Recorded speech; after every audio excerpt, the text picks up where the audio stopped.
Hey guys, today we are showing you how to make air fryer zucchini. Oh, we're having a whole lot of fun. Look at that.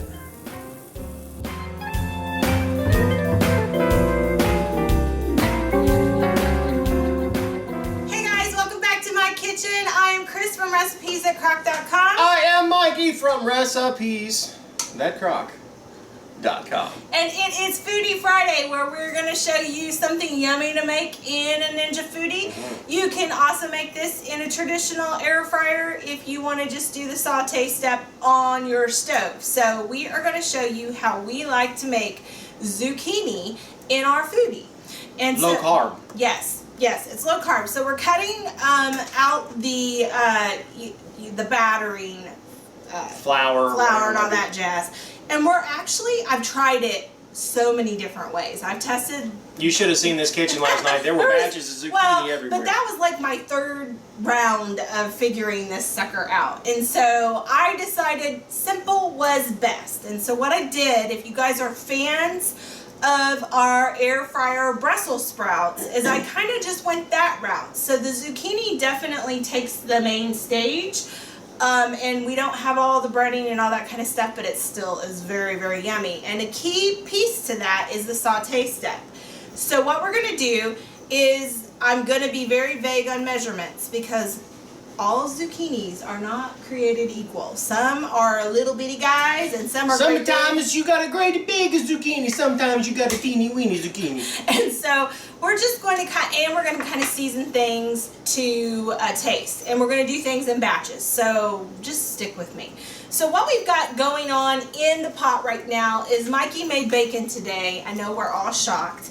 And we have some bacon, about 2 tablespoons of bacon fat down in there. If you don't have bacon fat, you can use lard or whatever fat you want to cook your zucchini in. You know, y'all might say, that's dirty. I call that beautiful right there. That's art. all bacon drippings. Now here's the deal. If you are trying to go low fat, that's not how we eat. We eat low carb.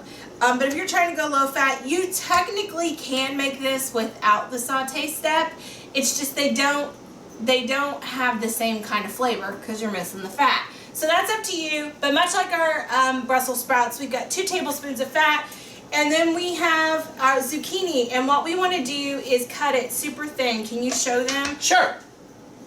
And the camera you have right beside you. But then I can't be up here with my friends. Look at that. About like that. You see that? So here's my finger for reference. There you go. That big. About, let's call that 1/8 of an inch. Yes.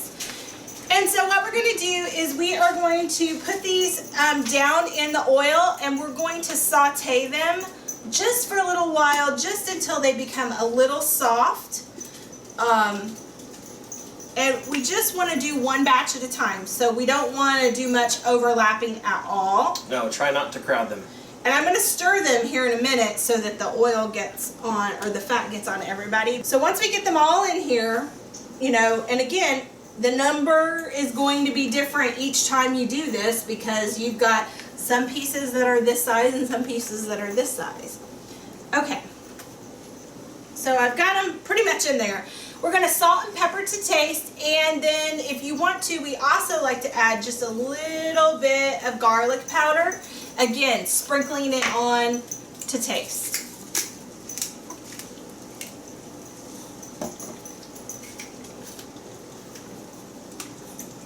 I'm trying not to get it on my camera. Yep.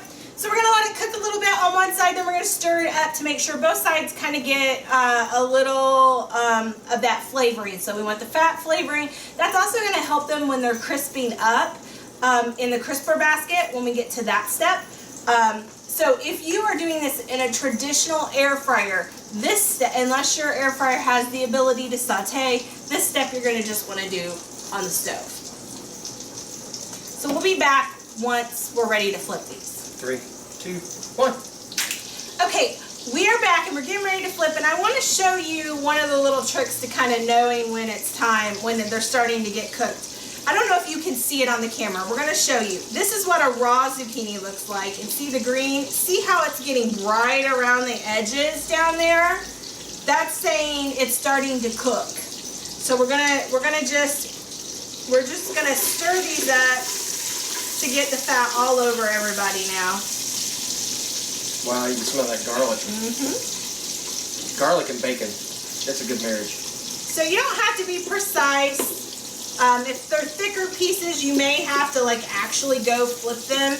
But if they're thinner pieces, just kind of stirring them around is going to help. And we are just about ready because they're nice and bright and green and they're starting to get a little bit softer. And that's all we're looking for. Can you put a plate under this? So I sure can.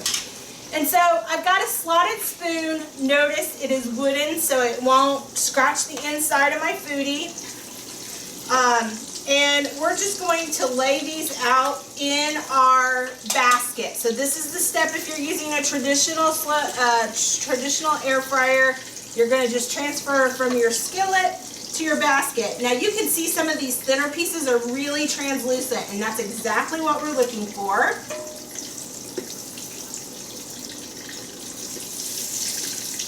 If I can get them out. I could even use, do we have some tongs? You want to make sure and use one that's not. Well, we have some rubber ones. Silicone coated, and I don't know where they're at. And I'm not just saying that so you'll burn your fingers, I promise.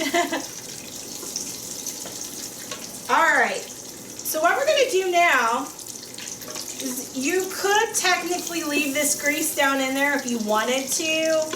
I'm going to pour it out just so we don't get tempted to get our smoke alarm going. Like if in a traditional air fryer, I would never leave it because my traditional air fryers always smoke. But my foodie doesn't smoke nearly as much. It's a non-smoker. It quit. Let's see. I'll let you do this professional, so I don't burn. So That's you don't burn yourself. Okay, so I'm gonna turn it off. I'm gonna pour this hot grease out.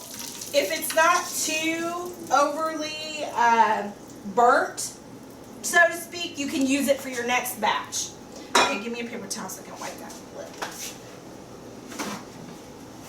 There you go. There we go. All right, so we're gonna put this back in. And now you've showed them what this looks like. Yes. We've got a thin layer of our zucchini down in here. We're going to put this down in the basket or in the bowl, and we're going to air crisp, or in a traditional air fryer you would air fry, just typically. We're going to air crisp at 390 for 10 minutes, and then we're going to check it for the level of doneness that we like. So we've got air crisp. Oh, do you want to show them what it looks like in there? It looks like it did in the basket. Yeah. Only now it's in the basket in the foodie. Okay. So we got air crisp, and we are going to do 10 minutes and check it. Just like that. Because, like a lot of things, fried zucchini is going to be your personal taste. Some people like it charred, like they like a little bit of a little black to it to give it that like charred taste. Some people just like it barely crisped around the edges. It's still going to be soft, much like when you fry zucchini. It's still going to have a softness to it, but some of it will crisp up. It will be crisper the thinner the piece of zucchini that you put in there. Because it'll draw that moisture out. Because it will make it crisper. But if it's thicker, then you're always going to have a more soft texture. I like it either way. Honestly, the flavor is just incredible. So we'll see you back here in 10 minutes, and we're going to check ours out and see if we want to cook it longer. In 3, 2, 1. And we are back. Did you miss us? It's been 10 minutes, and I want to show you what it looks like. Check that out. Now, if you are not a super char fan, this might be where you stop, depending on the thickness of your zucchini. Look at that Because zucchini. you can see it's nice and browned up. It's not going to be crunchy. It's still gonna have a softness to it, but I'm telling you, the flavor is incredible. So here's one that is close to crispy. I would say it's hot too. Oh yeah. There you go. See? So you got that char on there. It's browned up really good. And probably if you let them cool a little bit, it might get a little crisper. Yeah. But what I like to do is If you can wait that long. Oh yeah, these were nice and thin, so 10 minutes was perfect. If they're not quite as brown as you want, you can cook them. I just cook them for a minute or two at a time until they get exactly the way you want them. Octavius is talking. Ocky's barking about something. Oh, maybe somebody's... Oh. Did you have a package delivery today? I think probably. Oh, that's right. New guitar strings. Okay, so what I like to do is go ahead and make these up, and if they can... Oh, this one's crispy. Go show This them. one is? Yes. Oh, yeah. And if they last on the plate long enough, I like to sprinkle them with a little Parmesan cheese. Check this one out, y'all. See, thin? It's just like a tater chip. That is not burnt. I promise you that's not burnt. That's just a good char, and they break up just like a tater chip. They're crunchy like a tater chip. Mmm, they are so good like a tater chip. And even better, they're not high carb like a tater chip. I love these. This would be totally satisfying as a side to a hamburger, or anything on the grill. Oh, this has a very grilled. Check this out. Parmesan rain, Parmesan rain. That's his new thing. Yeah. He likes all the rain. Yeah. So to eat it with just a little bit of Parmesan. Let's try that. Even better. I love these. And so we're eating them with our hands, but they're soft enough you could eat with a fork. They're very, very yummy. But why make more mess? That's just more dishes to clean. So we hope you enjoyed this recipe from recipes@crock.com. I'm enjoying it. If you're gonna eat them all before I even get a picture. Oh, you were gonna make a batch, right? I'm gonna have to make another batch, yes. This is called motivation. If you like this recipe, we'd love for you to give us a thumbs up. If you're not already a member of the Crock Posse, we'd love for you to click subscribe down below and become a member of our slow cooking family. If you would like notified every time we upload a video, click the ding-a-ling. That little bitty bell down below, and you will get a notification through YouTube when we upload a video. But whatever you do, laugh often, eat good food, and speak life. Bye, guys. I saved you a couple. It touched my nose. Well, hold still. I'm gonna stomp on your feet. If you want to see the latest, click on the left right here. If you feel like subscribing, click on the right, my dear. And if you think we're funny enough to send us money, click the Patreon link below.